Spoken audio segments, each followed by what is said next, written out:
आपका यूनिक प्रज्ञान यूट्यूब परिवार में मैं प्रज्ञान सर हार्दिक स्वागत करता हूं, वंदन करता हूं, अभिनंदन करता हूं। प्यारे साथियों, यूथ कंपटीशन टाइम्स बुक से हम लोग विगत वर्ष पूछे गए प्रश्नों का व्याख्यात्मक हल अध्ययन श्रृंखला में भक्ति काल से अध्ययन करने वाले हैं और 374 प्रश्नों का अध्ययन इससे पूर्व के वीडियो में हम लोग कर चुके हैं। अगर आपने वो वीडियो नहीं देखा है तो प्लेलिस्ट से जाकर के उनका अवलोकन आप कर सकते हैं। तो आज की इस पाठचर्या को प्रारंभ कर रहे हैं। इससे पूर्व वीडियो को पहली बार अगर देख रहे हैं तो आज चैनल पर नए हैं तो कृपया चैनल को सब्सक्राइब, वीडियो को लाइक और शेयर करना बिल्कुल ना भूलें। तो फटाफट सेशन को लाइक और शेयर कर दीजिए और हम आज की पाठचर्या को प्रारंभ करते हैं और देखते हैं आज का अगला प्रश्न। अगुनहि सगुनहि नहीं कछु भेदा, यह उक्त किसकी है, इसका आपको जवाब बताना है और इस प्रश्न का जवाब हो जाएगा तुलसीदास। विकल्प ए इस प्रश्न का राइट आंसर है। तुलसीदास के इस पंक्ति में समन्वयवादी दृष्टि का परिचय मिलता है। हजारी प्रसाद द्विवेदी ने इनके विषय में कहा है कि भारतवर्ष का लोकनायक वही हो सकता है जो समन्वय करने का अपार धैर्य लेकर आया हो। जॉर्ज ग्रियर्सन ने इन्हें बुद्ध देव के बाद सबसे बड़ा लोकनायक माना है। आगे, साहित्य को सुरसरी सम सबका हितकारी घोषित किसने किया, तो जवाब हो जाएगा गोस्वामी तुलसीदास ने। रामचरितमानस के बाल कांड में तुलसीदास ने लिखा कि कीरति भनिति भूति भल सोई, सुरसरी सम सब हित होई। आगे, बरवय रामायण के नामकरण का आधार क्या है, तो बरवय रामायण का नामकरण जो है इसमें बरवय छंदों का होना है और बरवय अर्ध सममात्रिक छंद होते हैं जिसके पहले और तीसरे चरण में 12-12 मात्राएं, दूसरे और चौथे चरण में 7-7 मात्राएं होती हैं। बरवय अवधि का निजी छंद माना जाता है। इसका एक उदाहरण देख लेते हैं हम लोग कि चंपक हरवा अंग मिली अधिक सुहाय, जानी परैसी ही अरे जब को भिलाए। बरवय रामायण तुलसीदास द्वारा लिखा गया एक मुक्तक काव्य है जो 7 कांडों में विभक्त है। गोस्वामी तुलसीदास जी की 4 रचनाएं ऐसी हैं जिसमें उत्तर कांड का वर्णन है, रामचरितमानस, कवितावली, गीतावली और बरवय रामायण। इसके बाद तुलसीदास को लोकनायक की संज्ञा किसने दी, तुलसीदास को लोकनायक कहने वाले आचार्य हजारी प्रसाद द्विवेदी जी हैं। इसके अलावा नाभादास ने कलिकाल का वाल्मीकि कहा, गोल्ड स्मिथ ने मुगल काल का सबसे महान व्यक्ति और रामविलास शर्मा ने इन्हें जातीय कवि तथा अमृतलाल नागर ने मानस का हंस कहा है। रामलला नहछूर रचना की शैली क्या है, तो रामलला नहछूर रचना की शैली आपने अगर चयनित कर लिया है अवधी लोकगीत विकल्प ए को, तो बिल्कुल सही जवाब। अगला प्रश्न,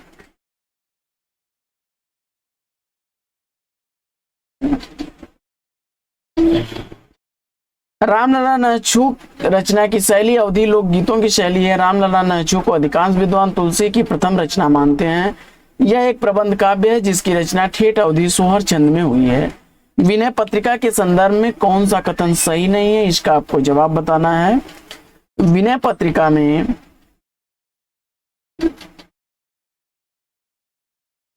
270 पद नहीं बल्कि 279 पद हैं, तो विकल्प ए ही इसका सही जवाब हो जाएगा। इसमें सर्वप्रथम गणेश की वंदना की गई है, यह ब्रज भाषा में लिखी गई है। इसकी गणना आत्मनिवेदन परक गीत काव्य में की जाती है, यह कथन सही है। तो इसमें पदों की संख्या 279 है, याद रखिएगा। आगे, निम्नलिखित में से कौन सी रचना तुलसीदास द्वारा लिखी गई नहीं है, तो रामचरितमानस, कृष्ण गीतावली, कवित रामायण ये रचनाएं हैं, जबकि ध्यान मंजरी यह अग्रदास की रचना है। अग्रदास की रचना है ध्यान मंजरी। अगला प्रश्न है कि तुलसीदास ने कलयुग का वर्णन कवितावली के किस कांड में किया है, तो तुलसीदास ने कलयुग का वर्णन कवितावली के उत्तर कांड में किया है। विकल्प ए इस प्रश्न का राइट आंसर हो जाएगा।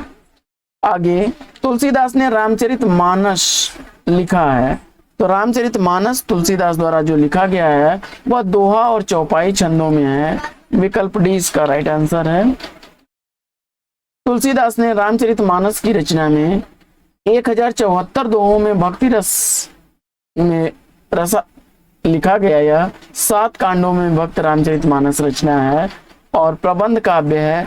भाषा इसकी अवधि है। इसकी रचना संवत 1631 ईस्वी की चैत्र शुक्ल रामनवमी मंगलवार को प्रारंभ हुई और इसकी रचना में कुल 2 साल 7 महीना 26 दिन लगा था। कवित और छप्पय पद्धति में कवितावली इनका मुक्तक काव्य ब्रज भाषा में लिखा गया है। अगला प्रश्न है कि लाज न लागत आपको दौरे आयहु साथ, दिख दिख ऐसे प्रेम को कहाँ कहूँ मैं नाथ। तो यह उनकी पत्नी तुलसीदास की पत्नी ने कहा था। अयस्ति चर्म में देह ममता में जैसी प्रीत, तैसी जो श्री राम होती न तो भोवित। पत्नी की फटकार सुनकर के ही इनको ज्ञान हुआ था। तुलसीदास ने किस काव्य की रचना सूरदास के अनुकरण पर की है? तो जवाब हो जाएगा गीतावली। विकल्प ए इसका सही जवाब। आरती कीजिए हनुमान लला की के रचयिता कौन है? तो आरती कीजिए हनुमान लला की यह रामानंद की रचना है। रामानंद को आचार्य हजारी प्रसाद द्विवेदी जी ने आकाश धर्मा गुरु कहा है। इनके द्वारा लिखा गया श्री रामार्चन पद्धति, योग चिंतामणि, राम रक्षा स्त्रोत, आनंद भास और वैष्णव मताब्ज भास्कर प्रमुख रचनाएं हैं। इसके अलावा गोरख जगायो जोग भगत भगायो लोग किसने कहा था? तो गोरख जगायो जोग भगत भगायो लोग यह कथन किसका है? तुलसीदास का है। हठ योग की बातें भक्त की सच्ची भावना को बाधित करने वाली थी। गोरखपंथी साधु योग रहस्यमयी बातों का प्रचार करते थे। इससे सामान्य जन का हृदय योग के कठिन को देखकर भक्त से विमुख हो जाता था। प्रश्नोक्त पंक्ति गोस्वामी तुलसीदास द्वारा लिखी गई कवितावली से संबद्ध है। तुलसीदास जी की यह पंक्ति है। सुंदर कांड का प्रमुख पात्र कौन है? तो सुंदर कांड में जो है प्रमुख पात्र के रूप में इसमें हनुमान जी हैं। अगला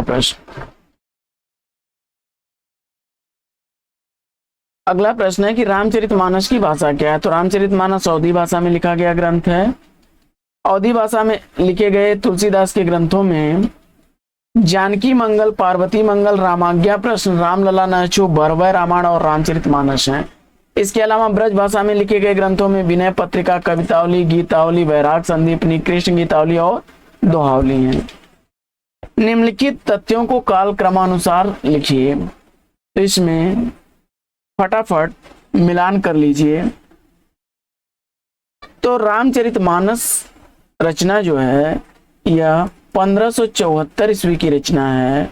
वहीं हिंदी साहित्य का इतिहास यह 1929 ईस्वी की रचना है। तार सप्तक का प्रकाशन 1943 ईस्वी में किया गया। कामायनी का प्रकाशन 1935 ईस्वी है। यानी कि सबसे पहले रामचरितमानस 2, 2 के बाद 1 और 1 के बाद 4, 2, 1, 4, 3। विकल्प सी इस प्रश्न का राइट आंसर हो जाएगा।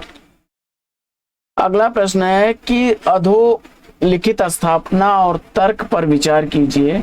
स्थापना ये है कि तुलसी के मत में निर्गुण रूप सुलभ अति सगुण जान नहीं कोय, सुगम अगम नाना चरित शून्य मुनि भ्रम मन भ्रम होय। इसमें तर्क दिया गया है क्योंकि सगुण आकार की उपासना और अनुभव के दायरे में लाना सहज है, जबकि निर्गुण निराकार की उपासना और अनुभूत नितांत कठिन है। इसमें से दिए गए कूट का सही प्रयोग आपको करना है कि इसमें से कौन सा कथन सही होने वाला है। तो इसमें जो है ए विकल्प आपका जो है स्थापना तो सही है, लेकिन कारण इसका गलत है। विकल्प 20 का सही जवाब। अगला प्रश्न है कि निम्नलिखित में से स्वामी रामानंद के शिष्य कौन नहीं है? तो यह प्रश्न जो है त्रुटिपूर्ण है। स्वामी रामानंद के शिष्यों में अनंतानंद, सुखानंद, रैदास, नरहरियानंद सभी आते हैं। आगे विनय पत्रिका में पदों में तुलसीदास की भक्ति किस भाव की है? तो विनय पत्रिका में तुलसीदास की जो भक्ति भावना है वो दास्य भाव की है। विकल्प डी इसका राइट आंसर हो जाएगा। इसके बाद सुरतीय नरतीय नागती सब चाहत यश हो, गूंद लिए हुलसी फिरें तुलसी शोषित हो। यह दोहा किसका है? तो यह दोहा जो है दोनों लोगों द्वारा मिल करके लिखा गया है, तुलसीदास और रहीम द्वारा। पहला दोहा जो है सुरतीय नरतीय नागती सब चाहत यश हो, यह पंक्ति लिख करके उन्होंने एक ब्राह्मण को दिया था तुलसीदास ने, और दूसरी पंक्ति जो है उन्होंने पूरा करके इसको भेजा था रहीमदास ने। आगे, जब मन लागे राम सो तब अनत काहे को जाय, दादु पाणो लूण ज्यों ऐसे रहें समाय। यह पंक्तियां किस रचनाकार की हैं? क्षमा करें, इन पंक्तियों का आशय क्या है? तो मन जब राम में लीन हो तो वो अन्यत्र नहीं भटकेगा। विकल्प 20 का राइट आंसर है। आगे,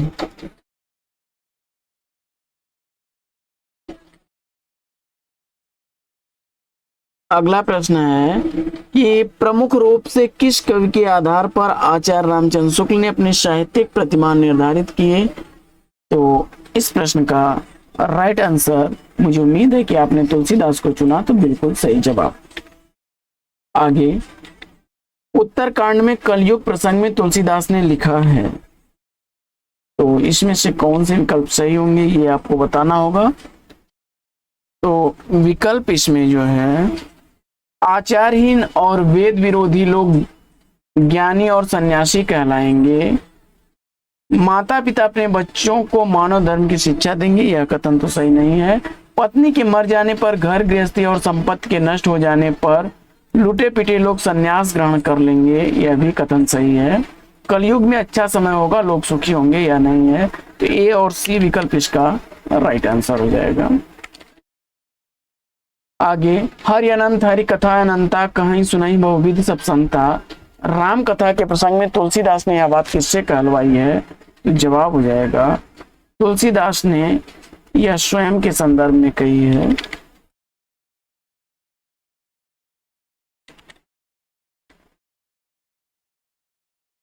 क्षमा करें, तुलसीदास की यह उक्ति जो है, यह पूछा जा रहा है तुलसीदास ने यह बात किससे कहलवाई है? तो यह शिव से कहलवाई है।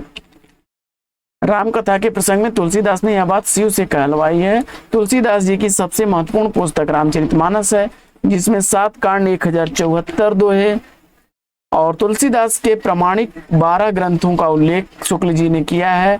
वैराग संदीपनी, राम आज्ञा प्रश्न, रामलला नाचू, जानकी मंगल, पार्वती मंगल, कृष्ण गीतावली, गीतावली, विनय पत्रिका, दोहावली, बरवै रामायण और कवितावली। इसके बाद आगे, निम्नलिखित में से कौन सी रचना अग्रदास की नहीं है? 399 का सही जवाब क्या होगा? तो अग्रदास की रचना इसमें रूप मंजरी नहीं है। रूप मंजरी के रचनाकार अग्रदास नहीं बल्कि नंददास हैं। नंददास की कृतियां रास पंचाध्यायी, सिद्धांत पंचाध्यायी, मान मंजरी, विरह मंजरी, अनेकार्थ मंजरी, दान लीला, मान लीला, श्यामा सगाई, भंवर गीत, सुदामा चरित्र, रस मंजरी आदि हैं। इनके विषय में उक्ति प्रसिद्ध है कि और कवि गढ़िया नंददास जड़िया, जबकि ध्यान मंजरी, कुंडलियां, राम ध्यान मंजरी ये अग्रदास की रचनाएं हैं। पार्वती मंगल किसके द्वारा लिखा गया है? तो पार्वती मंगल तुलसीदास की रचना है।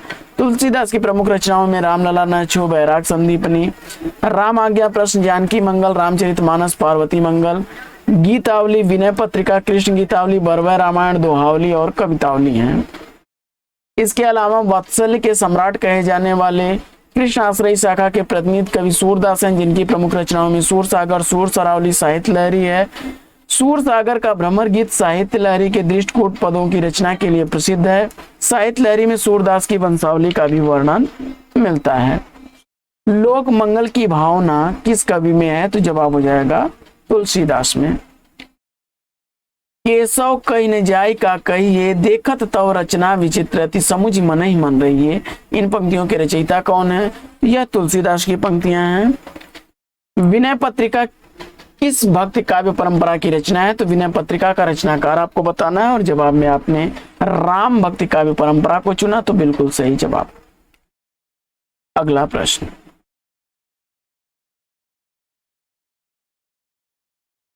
अगला प्रश्न है कि कवि केशव दास की कौन सी कृति अपने वर्ण विषय की अपेक्षा छंदों की विविधता में भटक गई लगती है? तो जवाब हो जाएगा रामचंद्रिका। रामचंद्रिका केशव दास द्वारा रचित प्रबंध काव्य है। 1601 ईस्वी इसका रचना काल, जिसमें कुल 39 प्रकाश हैं और रामचरित पर आधारित यह ग्रंथ है। अवधी भाषा की शब्दावली को साहित्य की परिनिष्ठित शब्दावली बनाने का प्रथम श्रेय किसे दिया जाता है? तो जवाब हो जाएगा गोस्वामी तुलसीदास को। आगे, अर्थ न धर्म न काम रुचि गति न चाहो निर्वाण, जन्म जन्म राम रति राम पद यह वरदान नान। रामचरितमानस का यह छांस निम्नलिखित में से किसका है? जवाब हो जाएगा भरत का। आगे, निम्नलिखित में से एक राम भक्त कवि हैं, तो इसमें राम भक्त कवि के रूप में नाभादास प्रसिद्ध। नाभादास तुलसी के समकालीन राम भक्त कवि हैं। इनका जन्म अनुमानतः 1570 ईस्वी के आसपास हुआ था। भक्तमाल की परंपरा का सूत्रपात नाभादास ने किया। इनके गुरु का नाम अग्रदास था और नाभादास ने 1585 ईस्वी के आसपास ब्रज भाषा में भक्तमाल की रचना की। गोस्वामी तुलसीदास जी की कुल कितनी कृतियों में उत्तरकांड से संबंधित वर्णन प्राप्त होते हैं? तो जवाब हो जाएगा 4।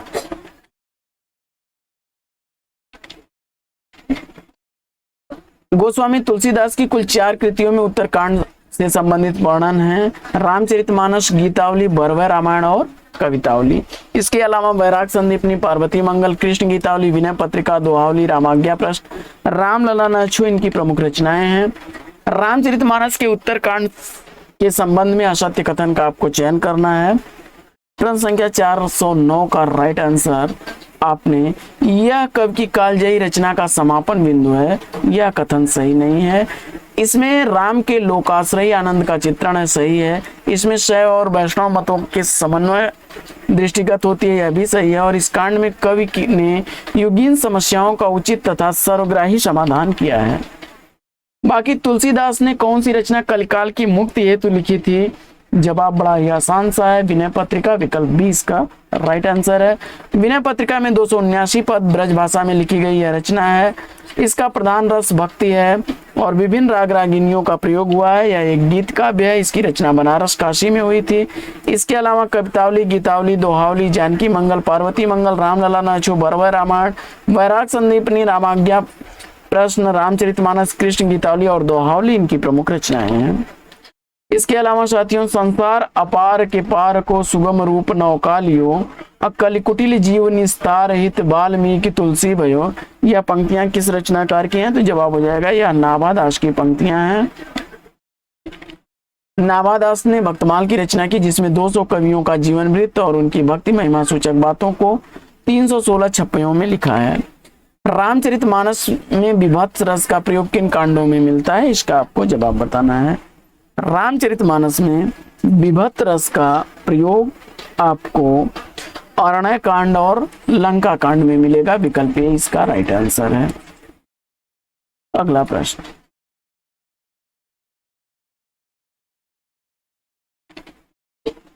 अगला प्रश्न है कि सीता को प्रधानता देकर लिखा गया काव्य सीतायन के रचयिता कौन है? तो सीतायन रामप्रिया शरण की रचना है, जिसका रचना काल 1503 ईस्वी है। इसके अलावा भक्तमाल के रचयिता नाभादास के गुरु का नाम क्या था? तो नाभादास के गुरु का नाम अग्रदास था। 1585 ईस्वी में ब्रज भाषा में भक्तमाल की रचना की गई। भक्तमाल में 200 कवियों का जीवन वृत्त है, जिसमें उनकी भक्ति महिमा सूचक बातों को 316 छप्पयों में लिखा गया है और ये अग्रदास के शिष्य थे। निम्नलिखित विकल्पों में से जो राम भक्त काव्य की विशेषता नहीं है उसे आपको छांटना है। तो भैया कृष्ण की लीलाओं का गायन राम भक्त में नहीं होगा, तो विकल्प डी इसका राइट आंसर हो जाएगा। बाकी विष्णु के अवतारवाद के रूप में लोक मंगल और समन्वय भावना का प्रतिपादन तथा असत्य पर सद्वृत्ति की विजय है। इसके अलावा अगला प्रश्न देखते हैं कि राम कथा पर आधारित तुलसीदास के महाकाव्य का नाम रामचरितमानस है, विकल्प 20 का राइट आंसर है। यह ग्रंथ संवत 1631 ईस्वी में चैत्र शुक्ल की रामनवमी तिथि मंगलवार को हुई थी और 2 वर्ष 7 साल 26 दिन लगा था इस ग्रंथ को लिखने में। अगला प्रश्न, लोकनायक वही हो सकता है जो समन्वय करने का अपार धैर्य लेकर आया हो, उसका सारा काव्य समन्वय की विराट चेष्टा है। तुलसीदास के संबंध में यह कथन किसका है? तो जवाब हो जाएगा आचार्य हजारी प्रसाद द्विवेदी जी का। हजारी प्रसाद द्विवेदी के प्रमुख आलोचनात्मक ग्रंथों में सूर साहित्य, हिंदी साहित्य की भूमिका, कबीर, हिंदी साहित्य का आदिकाल और कालिदास की लालित योजना प्रमुख हैं। आगे, गोंद लिए उलसी फिरें तुलसी सोसुत हो, यह पंक्ति किसकी है? तो यह पंक्तियां रहीम की हैं। आगे, रूपकों का बादशाह किसे कहा जाता है? तो रूपकों का बादशाह तुलसीदास को कहा जाता है। तुलसीदास ने की 12 प्रामाणिक रचनाएं हैं, जिसमें 6 ब्रज भाषा में, 6 अवधी भाषा में लिखी गई हैं। गोस्वामी जी के पिता का नाम क्या था? तो पिता आत्मा राम द्विवेदी, उनसी जिनकी माता थी, और चित्रकूट जिले के राजापुर नामक गांव में इनका जन्म हुआ था। इनके गुरु का नाम नरहरियानंद था और रत्नावली इनकी पत्नी का नाम था। रामानंद के किस पुस्तक में उनकी पूरी गुरु शिष्य परंपरा का उल्लेख है? इसका आपको जवाब बताना है। तो रामानंद द्वारा लिखी गई उनकी रचना जो है रामार्चन पद्धति है। इसमें इनकी गुरु परंपरा का वर्णन मिलता है। विकल्प डी इसका राइट आंसर है। रामानंद की प्रमुख रचनाओं में वैष्णव मताब्ज भास्कर, श्री रामार्चन पद्धति, योग चिंतामणि, राम रक्षा स्तोत्र और आनंद भाषण। अष्टयाम नामक पुस्तक में किसकी दिनचर्या का वर्णन है? तो जवाब हो जाएगा राम की दिनचर्या का वर्णन है। नाभादास की यह रचना है और यह रचना श्रृंगार एवं रसिक भावना को लेकर के लिखी गई है।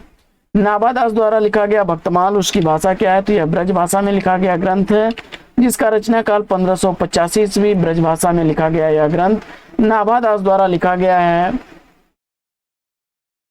राम रक्षा स्तोत्र के रचनाकार कौन है या लेखक कौन है? तो राम रक्षा स्तोत्र रामानंद की रचना है। रामानंद की अन्य रचनाओं में श्री रामार्चन पद्धति और वैष्णव मताब्ज भास्कर है। इसके अलावा कवि प्रिया, रसिक प्रिया, रामचंद्रिका, विज्ञान गीता केशवदास की रचना है। सत्यवती कथा के रचनाकार जो हैं ईश्वर दास हैं। भरत मिलाप के भी रचनाकार ईश्वर दास हैं। भक्तमाल के रचनाकार नाभादास हैं। आगे, कीरति बनिति भूति बल सोई, सुर सरि सम सब कहित होई। यह पंक्तियां तुलसीदास इस पंक्ति में कौन सा काव्य प्रयोजन स्पष्ट करते हैं? तो जवाब हो जाएगा लोक मंगल की भावना।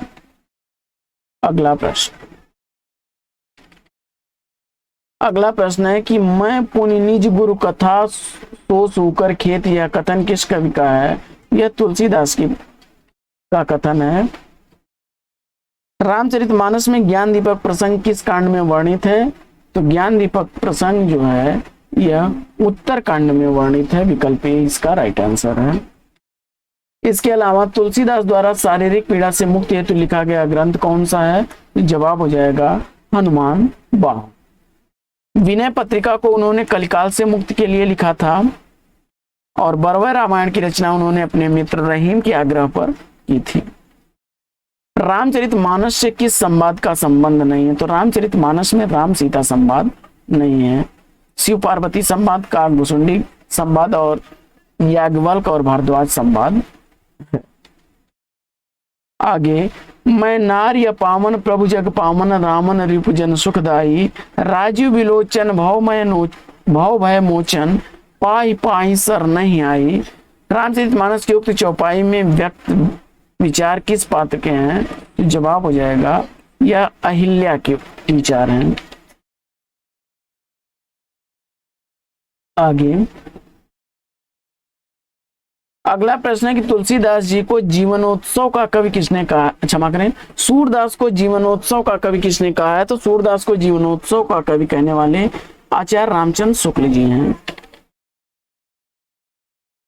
भक्ति काल के 3 कवियों मलिक मोहम्मद जैसी, सूरदास और तुलसीदास को पंडित रामचंद्र शुक्ल ने अपनी त्रिवेणी में सम्मिलित किया। आचार्य शुक्ल ने सूरदास को जीवनोत्सव का कवि, सूफी संत मलिक मोहम्मद जायसी को प्रेम के पीर का कवि और गोस्वामी तुलसीदास को लोक मंगल का कवि कहा है? रामचरितमानस नामक महाकाव्य की रचना शैली क्या है? तो जवाब हो जाएगा दोहा चौपाई शैली। आगे अवधी एवं ब्रज भाषा दोनों में रचना करने वाले रचनाकार कौन है? तो जवाब हो जाएगा तुलसीदास। आगे तुलसीदास की किस रचना का संबंध ज्योतिष से है? तो जवाब हो जाएगा रामाज्ञा प्रश्नावली। रामलला न छू संस्कारों पर स्त्री गीत सोहर भगवान राम के जन्म के समय से संबंधित है। जानकी मंगल भगवान राम सीता के विवाह का वर्णन है। हनुमान बाहु पीड़ा से मुक्त के लिए हनुमान जी की स्तुति की गई है। और रामाज्ञा प्रश्न एक ज्योतिष ग्रंथ है। तुलसीदास की किस रचना में संतों महंतों के लक्षण वर्णित है? तो जवाब हो जाएगा वैराग संदीपनी। वैराग संदीपनी में जो है संत महंतों के लक्षण वर्णित किए गए हैं। रामाज्ञा प्रश्न में ज्योतिष से संबंधित है। पार्वती मंगल शिव पार्वती के विवाह का वर्णन है। और जानकी मंगल जानकी और राम के विवाह का वर्णन है। तुलसीदास के गुरु कौन थे? तो जवाब हो जाएगा नरहरि दास। अगला प्रश्न है कि बर्बर रामायण किसकी रचना है? प्रश्न संख्या 37,400। बर्बर रामायण का रचनाकार आपने तुलसीदास बताया, तो बिल्कुल सही। सूरदास की रचना साहित्य लहरी रास पंचाध्यायी, नंददास की विज्ञान गीता, केशवदास की रचना है। आगे इनमें से कौन सी रचना तुलसीदास की है? तो जवाब हो जाएगा कृष्ण गीतावली।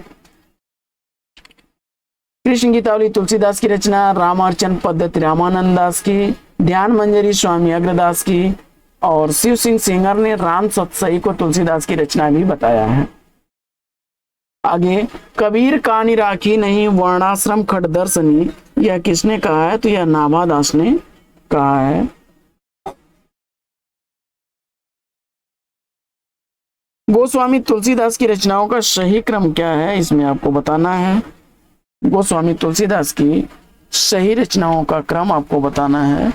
तो इसमें से आपने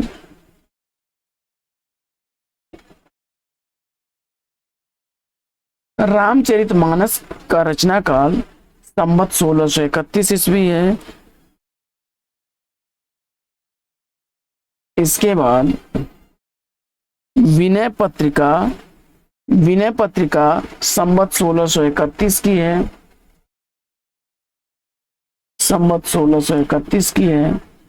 और गीतावली 1630 की है। संवत 1630 ईस्वी की रचना है। दोहावली का रचनाकाल संवत 1626 ईस्वी है। यानी दोहावली गीतावली रामचरितमानस और विनय पत्रिका इसका सही विकल्प हो जाएगा।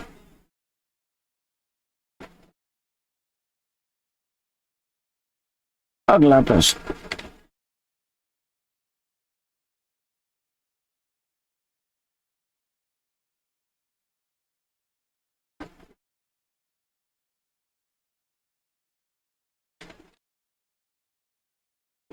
व्याख्या देख लेते हैं एक बार हम लोग।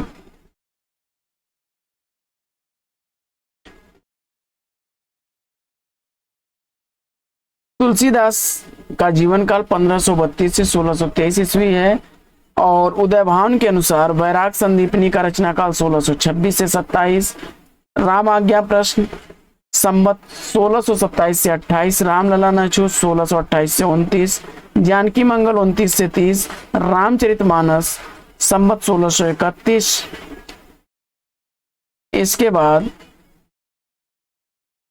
पार्वती मंगल 1643। कृष्ण गीतावली 1643। गीतावली 1630। विनय पत्रिका 1631। दोहावली 1626। बर्बर रामायण 1630। कवितावली 1631 की रचना है। गोस्वामी तुलसीदास की अंतिम रचना कौन सी है? तो हनुमान बाहुक है। अगला प्रश्न है कि इनमें से कौन सी रचना अवधी भाषा में नहीं है? तो विनय पत्रिका अवधी भाषा की नहीं बल्कि ब्रज भाषा की रचना है। इसके बाद तुलसीदास कृत कृष्ण काव्य कौन सा है? तो जवाब हो जाएगा कृष्ण गीतावली। कृष्णायन के रचनाकार द्वारिका प्रसाद मिश्र हैं, इनके द्वारा लिखा गया यह महाकाव्य है। अगला प्रश्न है कि इनमें से कौन सा ग्रंथ तुलसीदास द्वारा रचित नहीं है? तो जवाब हो जाएगा विकल्प डी रस मंजरी। अगला प्रश्न है कि राम और सीता के विवाह के अवसर पर किस कवि ने मिथिला की स्त्रियों से गारी गीत गवाया है? तो जवाब हो जाएगा आचार्य केशव दास ने। केशव दास द्वारा लिखा गया रामचंद्रिका 1901 ईस्वी, क्षमा करें 1601 ईस्वी का यह प्रबंध काव्य है, जिसमें 39 प्रकाश हैं। तो आज की इस पाठचर्या में साथियों लेते हैं यहीं पर विराम। वीडियो अगर अच्छा लगा हो तो लाइक और शेयर कर दीजिए। चैनल पर पहली बार है तो चैनल को सब्सक्राइब कर लीजिए। फिर मिलते हैं आपसे अगले वीडियो में एक नए प्रकरण, एक नया टॉपिक, एक नए अंदाज में। तब तक के लिए लेंगे आपसे विदा। आपका जीवन मंगलमय हो। बेस्ट विशेष बेस्ट आप लोग। जय हिंद साथियों।